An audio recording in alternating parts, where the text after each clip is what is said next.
क्या आपने कभी सोचा है कि दुनिया के एक ऐसे देश में जो भारत से हजारों किलोमीटर दूर है, जहाँ की भाषा, रहन सहन और संस्कृति हमसे बिल्कुल अलग दिखाई देती है, लेकिन फिर भी वहाँ की प्राचीन धार्मिक परंपराओं, देवी देवताओं और पूजा पद्धतियों में भारत की झलक दिखाई देती है। वहाँ मंदिर हैं, घंटियाँ बजती हैं, पूजा होती है और कई रीति रिवाज सनातन परंपराओं जैसे दिखाई देते हैं। कुछ परंपराएं इतनी मिलती जुलती होती हैं कि लगता है या तो उनकी जड़ें किसी एक प्राचीन सोच से जुड़ी हुई हैं या फिर हजारों साल पहले अलग अलग सभ्यताओं के बीच ऐसा संपर्क हुआ होगा जिसकी छाप आज भी दिखाई देती है। जी हाँ, अब सुनने में आपको ये बातें शायद अजीब लग रही होंगी, लेकिन यही एक ऐसा रहस्य है जो इतिहास के पन्नों में छिपा हुआ है। क्योंकि जिस देश की हम बात कर रहे हैं वो देश है जापान। जापान को आज दुनिया तकनीक, रोबोट और आधुनिक शहरों के लिए जानती ही है, लेकिन इस देश की जड़ें हजारों साल पुरानी आध्यात्मिक परंपराओं में छिपी हुई हैं। एक ऐसी परंपरा जिसे जापान में शिंतो धर्म कहा जाता है। लेकिन सवाल यह उठता है कि आखिर जापान के प्राचीन धर्म शिंतो और भारत के सनातन धर्म में इतनी समानताएं क्यों दिखाई देती हैं?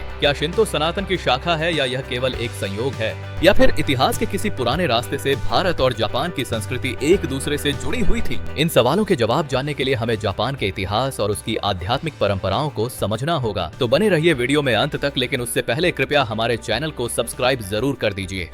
जापान, जिसे उगते सूरज की धरती कहा जाता है, आज दुनिया के सबसे विकसित देशों में से एक है। पूर्वी एशिया में स्थित इस देश में लगभग 12 करोड़ 30 लाख से अधिक लोग रहते हैं। चारों तरफ समुद्र से घिरे इस द्वीप देश में आधुनिकता और प्राचीन परंपराएं आज भी साथ साथ चलती दिखाई देती हैं। जापान 4 प्रमुख द्वीपों से मिलकर बना है, जिनमें होन्शु, होक्काइडो, क्यूशु और शिकोकू सबसे प्रमुख हैं। जहां एक तरफ टोक्यो जैसे शहर दुनिया की सबसे आधुनिक तकनीक का उदाहरण है, वहीं दूसरी तरफ हजारों साल पुराने मंदिर और धार्मिक परंपराएं आज भी लोगों के जीवन का हिस्सा हैं। अगर जापान की धार्मिक पहचान की बात करें तो यह दुनिया के कई देशों से अलग है। जापान में बड़ी संख्या में लोग शिंतो परंपराओं से जुड़े हुए हैं और साथ ही बौद्ध धर्म का भी पालन करते हैं। अब सवाल आता है कि आखिर शिंतो धर्म है क्या? तो देखिए, शिंतो जापान की सबसे प्राचीन धार्मिक परंपरा मानी जाती है। जापानी भाषा में शिंतो शब्द का अर्थ होता है देवताओं का मार्ग या कामी का रास्ता। यहाँ कामी शब्द का मतलब किसी एक भगवान से नहीं बल्कि उन दिव्य शक्तियों से है जो प्रकृति, स्थान, पूर्वजों और ब्रह्मांड की चीजों में मौजूद मानी जाती हैं। शिंतो की सबसे खास बात यह है कि इसमें किसी एक पैगंबर, एक धार्मिक किताब या एक निश्चित सिद्धांत को केंद्र नहीं बनाया गया। यह एक ऐसी परंपरा है जो हजारों वर्षों में जापानी समाज, प्रकृति और संस्कृति के साथ विकसित हुई। इसमें इंसान और प्रकृति के बीच संतुलन को बहुत महत्व दिया जाता है। शिंतो धर्म की शुरुआत जापान के प्राचीन समय में हुई थी, जब जापान के लोग पहाड़ों, नदियों, पेड़ों, सूर्य और प्राकृतिक शक्तियों को सम्मान देते थे।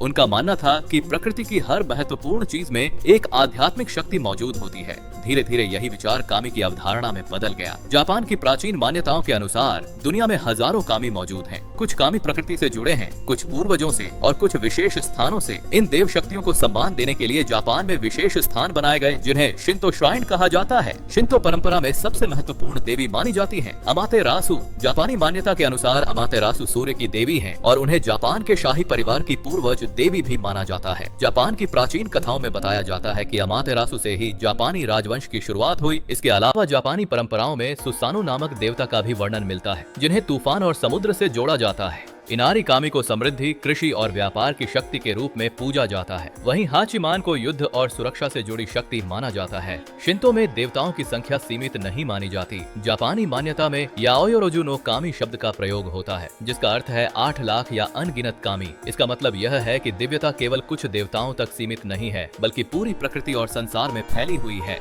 शिंतो पूजा पद्धति भी काफी अलग और अनोखी है। शिंतो मंदिरों को श्राइन कहा जाता है और इन्हें जापानी भाषा में जिंजा कहा जाता है। इन मंदिरों के प्रवेश द्वार पर एक विशेष द्वार होता है जिसे तोरी द्वार कहा जाता है। यह द्वार सामान्य दुनिया और पवित्र स्थान के बीच की सीमा का प्रतीक माना जाता है। जब कोई व्यक्ति शिंतो श्राइन में जाता है तो सबसे पहले वह खुद को शुद्ध करता है। इसके लिए मंदिर के बाहर रखे जल पात्र से हाथ या मुंह धोने की परंपरा होती है। इसके बाद व्यक्ति देव शक्ति के सामने जाकर प्रार्थना करता है। कई जगह लोग घंटी बजाते हैं, 2 बार ताली बजाकर झुकते हैं और अपनी इच्छा या धन्यवाद प्रकट करते हैं। शिंतो परंपरा में शुद्धता यानी पवित्रता को बहुत महत्व दिया जाता है। उनका विश्वास है कि मनुष्य को अपने शरीर, मन और आसपास के वातावरण को साफ और संतुलित रखना चाहिए। इसी कारण जापानी मंदिरों में सफाई और अनुशासन का विशेष ध्यान रखा जाता है। शिंतो परंपरा केवल मंदिरों तक सीमित नहीं है, बल्कि जापानी घरों में भी इसका प्रभाव दिखाई देता है। कई जापानी घरों में कामिदाना नाम का एक छोटा पूजा स्थल बनाया जाता है, जहाँ कामी यानी दिव्य शक्तियों का सम्मान किया जाता है। जापान में कई ऐसे उत्सव मनाए जाते हैं जिनमें लोग अपने स्थानीय कामी को सम्मान देते हैं। इन उत्सवों को मात्सुरी कहा जाता है। इन अवसरों पर पर लोग पारंपरिक कपड़े पहनते हैं, मंदिरों में जाते हैं, जुलूस निकालते हैं और अपने देवताओं के प्रति श्रद्धा प्रकट करते हैं। शिंतो मंदिरों की संरचना भी अपने आप में खास होती है।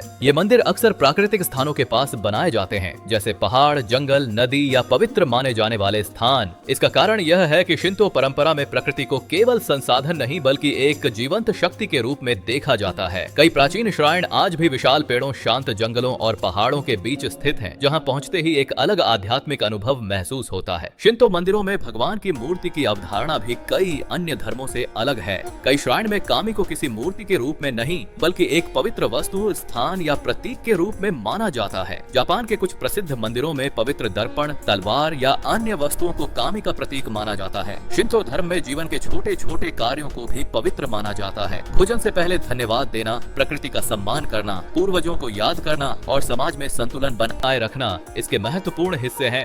यहाँ यह भावना दिखाई देती है कि मनुष्य प्रकृति से अलग नहीं बल्कि उसका ही एक हिस्सा है। शिंतो परंपरा में शिमेनावा नाम की एक विशेष रस्सी बांधी जाती है। यह रस्सी बताती है कि यह स्थान सामान्य नहीं बल्कि आध्यात्मिक महत्व वाला है। इसे अक्सर पवित्र वृक्षों, मंदिरों और विशेष स्थानों पर देखा जा सकता है। कुछ लोग इसकी तुलना भारतीय परंपराओं में बांधे जाने वाले रक्षा सूत्र या पवित्र धागे से करते हैं, जहाँ किसी स्थान या व्यक्ति को शुभ और सुरक्षित मानने की भावना जुड़ी होती है। अब अगर जापान की दूसरी बड़ी धार्मिक परंपरा बौद्ध धर्म की बात करें तो इसका प्रभाव भी शिंतो पर बहुत गहरा पड़ा। लगभग 6ठी शताब्दी के आसपास बौद्ध धर्म चीन और कोरिया के रास्ते जापान पहुंचा। इसके बाद जापान में शिंतो और बौद्ध परंपराओं के बीच कई वर्षों तक मेलजोल देखने को मिला। कई जगहों पर मंदिर और श्राइन एक दूसरे के पास बनाए गए और दोनों परंपराओं के विचार एक दूसरे को प्रभावित करते रहे। यही वह समय था जब भारत की प्राचीन आध्यात्मिक परंपराओं के कुछ विचार जापान तक पहुँचे, क्योंकि बौद्ध धर्म की शुरुआत भारत में हुई थी और इसके साथ भारत की कई सांस्कृतिक और धार्मिक धारणाएं भी एशिया के अलग अलग हिस्सों तक पहुंची।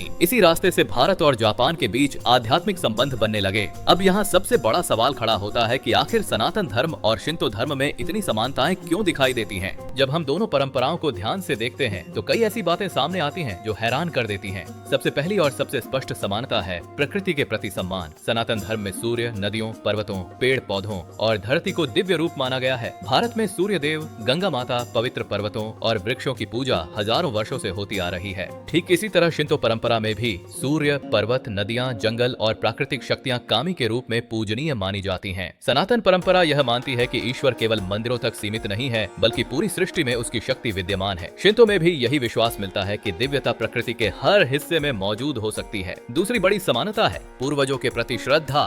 सनातन धर्म में पितरों को याद करना और उनका सम्मान करना एक प्राचीन परंपरा है। श्राद्ध और तर्पण जैसे संस्कारों के माध्यम से उनके प्रति कृतज्ञता व्यक्त की जाती है। वहीं जापानी शिंतो परंपरा में भी पूर्वजों की आत्मिक उपस्थिति को महत्व दिया जाता है और उन्हें सम्मान दिया जाता है। तीसरी समानता है शुद्धता की अवधारणा। सनातन धर्म में पूजा से पहले स्नान करना, स्थान की सफाई रखना और मन को पवित्र बनाना आवश्यक माना गया है। शिंतो में भी मंदिर जाने से पहले हाथ और मुंह धोकर स्वयं को शुद्ध करने की परंपरा है। यानी दोनों परंपराओं में बाहरी सफाई के साथ साथ आंतरिक शुद्धता पर भी जोर दिया गया है। अब बात करते हैं देवी देवताओं की विविधता की। सनातन धर्म में अनेक देवी देवताओं की अवधारणा मिलती है। अलग अलग शक्तियों को अलग अलग रूपों में पूजा जाता है। कोई ज्ञान का प्रतीक है, कोई धन का, कोई सुरक्षा का और कोई प्रकृति की शक्ति का। शिंतो परंपरा में भी अनगिनत कामी की मान्यता है। अलग अलग कामी अलग अलग शक्तियों और स्थानों से जुड़े माने जाते हैं। कोई कृषि और समृद्धि का प्रतीक है, कोई सुरक्षा का और कोई प्राकृतिक शक्तियों का। अगर इन दोनों परंपराओं को और गहराई से देखें तो एक और समानता सामने आती है। सनातन धर्म में पंचतत्व यानी पृथ्वी, जल, अग्नि, वायु और आकाश को सृष्टि का आधार माना गया है। वहीं शिंतो परंपरा में भी प्रकृति की शक्तियों को केवल निर्जीव वस्तु नहीं बल्कि आध्यात्मिक ऊर्जा का स्वरूप माना जाता है। यही नहीं, सनातन धर्म में योग और ध्यान की परंपरा अत्यंत प्राचीन है।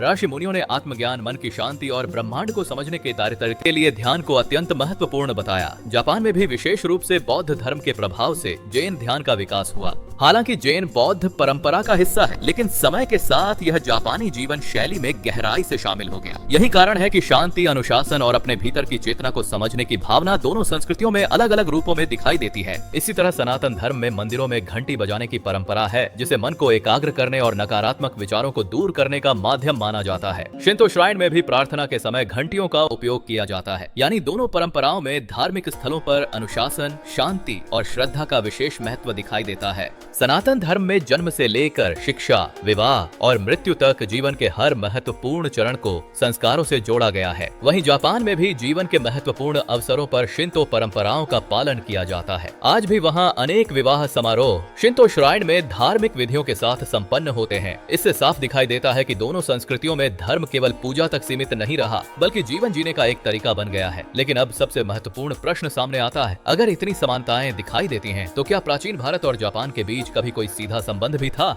इतिहास बताता है कि भारत और जापान के बीच सबसे मजबूत पुल बौद्ध धर्म और एशियाई सांस्कृतिक मार्ग बने। भारत से निकले विचार चीन और कोरिया के रास्ते जापान पहुंचे और वहां की संस्कृति को गहराई से प्रभावित किया। इसके अलावा समुद्री व्यापार और यात्राओं ने भी दोनों देशों के बीच संपर्क बनाए रखा। भारतीय संस्कृति के अनेक तत्व धीरे धीरे पूरे एशिया में फैले और अलग अलग देशों ने उन्हें अपनी स्थानीय परंपराओं के अनुसार नया रूप दिया। यही कारण है कि जापान में आज भी कुछ ऐसे देवी देवता, धार्मिक विचार और सांस्कृतिक प्रभाव दिखाई देते हैं जिनकी जड़ें भारत तक पहुंचती हैं। लेकिन समय के साथ उन्होंने जापान में अपनी अलग पहचान बना ली। जापान की सबसे प्रमुख देवी अमातेरासु को सूर्य देवी माना जाता है। वहीं सनातन धर्म में सूर्य देव को जीवन, प्रकाश और ऊर्जा का स्रोत माना जाता है। दोनों परंपराओं में सूर्य केवल एक खगोलीय पिंड नहीं, बल्कि जीवन देने वाली दिव्य शक्ति के रूप में देखा जाता है। इसी तरह शिंतो परंपरा के सुसानो देवता को तूफान और समुद्र से जुड़ी शक्ति माना जाता है। सनातन धर्म में भी वरुण देव जल और समुद्र के देवता माने जाते हैं, जबकि वायु और अन्य प्राकृतिक शक्तियों से जुड़े कई देवताओं का वर्णन मिलता है। इससे साफ होता है कि दोनों परंपराओं में प्रकृति की शक्तियों को देव रूप में सम्मान दिया गया है। शिंतो उत्सवों में मिकोशी नाम की एक पवित्र पालकी भी निकाली जाती है। इसमें कामी के प्रतीक को पूरे नगर में घुमाया जाता है और लोग श्रद्धा के साथ इसमें शामिल होते हैं। यह परंपरा भारत में निकलने वाली देवी देवताओं की पालकी यात्रा और धार्मिक शोभा यात्राओं की याद दिलाती है। जापान के इनारी कामी को कृषि, चावल, व्यापार और समृद्धि का प्रतीक माना जाता है। वहीं सनातन धर्म में अन्न, धन और समृद्धि से जुड़ी देवी लक्ष्मी और मां अन्नपूर्णा की पूजा होती है। यानी जीवन को चलाने वाली शक्तियों के प्रति श्रद्धा दोनों संस्कृतियों में समान रूप से दिखाई देती है।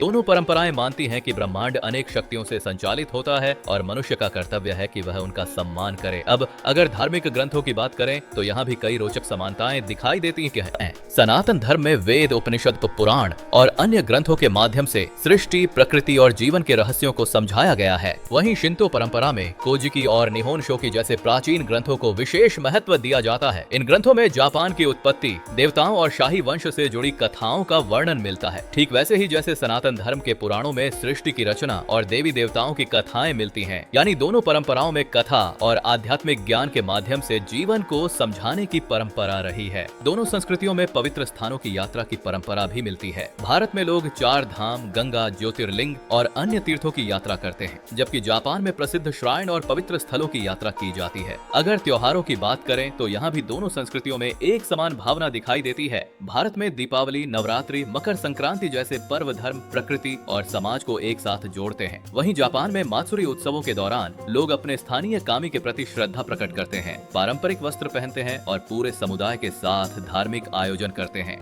अगर इतिहास पर नजर डालें तो पता चलता है कि भारत और जापान का संबंध केवल आधुनिक समय का नहीं है। इसकी जड़ें हजारों साल पुराने सांस्कृतिक और आध्यात्मिक आदान प्रदान में छिपी हुई हैं। भले ही दोनों देशों के बीच सीधा संपर्क सीमित रहा हो, लेकिन विचार, ज्ञान और परंपराएं एशिया के विभिन्न मार्गों से लगातार एक स्थान से दूसरे स्थान तक पहुंचती रहीं। इस पूरी यात्रा में सबसे महत्वपूर्ण भूमिका बौद्ध धर्म ने निभाई। भारत में जन्मा बौद्ध धर्म मध्य एशिया, चीन और कोरिया के रास्ते जापान पहुंचा। उसके साथ केवल धार्मिक विचार ही नहीं, बल्कि भारतीय दर्शन, संस्कृत के शब्द, कला और अनेक सांस्कृतिक प्रभाव भी वहां पहुंचे। इसी कारण जापानी संस्कृति में आज भी कई ऐसे धार्मिक विचार और शब्द मिलते हैं जिनकी जड़ें भारतीय परंपराओं से जुड़ी हुई हैं। बौद्ध धर्म के प्रभाव के बाद जापान ने भारतीय मूल के कुछ देवताओं को भी अपनी संस्कृति के अनुसार अपनाया। उदाहरण के लिए गणेश जी जापान में कंगितेन, सरस्वती देवी बेंजेइतेन और कुबेर धन एवं समृद्धि से जुड़ी शक्तियों के रूप में अलग रूप में दिखाई देते हैं। लेकिन यह समझना भी जरूरी है कि जापान ने इन देवताओं को भारत की तरह नहीं अपनाया। समय के साथ उन्हें अपनी संस्कृति, मान्यताओं और परंपराओं के अनुसार नया स्वरूप दिया गया। यही सांस्कृतिक आदान प्रदान भारत और जापान की आध्यात्मिक समानताओं को समझने की सबसे महत्वपूर्ण कड़ी बनता है। दोनों परंपराएं यह सिखाती हैं हैं कि मनुष्य को अहंकार में नहीं बल्कि अपने से बड़ी किसी दिव्य शक्ति के प्रति श्रद्धा के साथ जीवन जीना चाहिए। शायद यही कारण है कि जब कोई व्यक्ति जापान के किसी प्राचीन श्राइन में जाता है या भारत के किसी पुराने मंदिर में प्रवेश करता है तो दोनों जगह उसे शांति, श्रद्धा और आध्यात्मिक ऊर्जा का एक अलग ही अनुभव होता है। आज के आधुनिक समय में जब दुनिया तेजी से बदल रही है तब भी जापान की शिंतो परंपरा और भारत की सनातन परंपरा अपनी पुरानी मान्यताओं को संभाले हुए हैं। जहां जापान के लोग आज भी अपने प्राचीन श्राइन में जाकर कामी के प्रति श्रद्धा प्रकट करते हैं, वहीं भारत में भी लोग हजारों साल पुराने मंदिरों, तीर्थों और धार्मिक परंपराओं से जुड़े हुए हैं। यही वजह है कि दोनों देशों की संस्कृति में आधुनिकता और प्राचीनता का अनोखा मेल दिखाई देता है। तो दोस्तों, कैसी लगी वीडियो कमेंट में बताइए। साथ ही वीडियो को लाइक शेयर करना ना भूलें एवं ऐसी ही रोचक जानकारियों को जानने के लिए सब्सक्राइब करें हमारे चैनल मिस्ट्री ऑफ आर्यावर्त को एवं बेल आइकन भी दबाएं। तो मिलते हैं जल्द अगली वीडियो में किसी नई रोचक जानकारी के साथ। जय हिंद, जय भारत।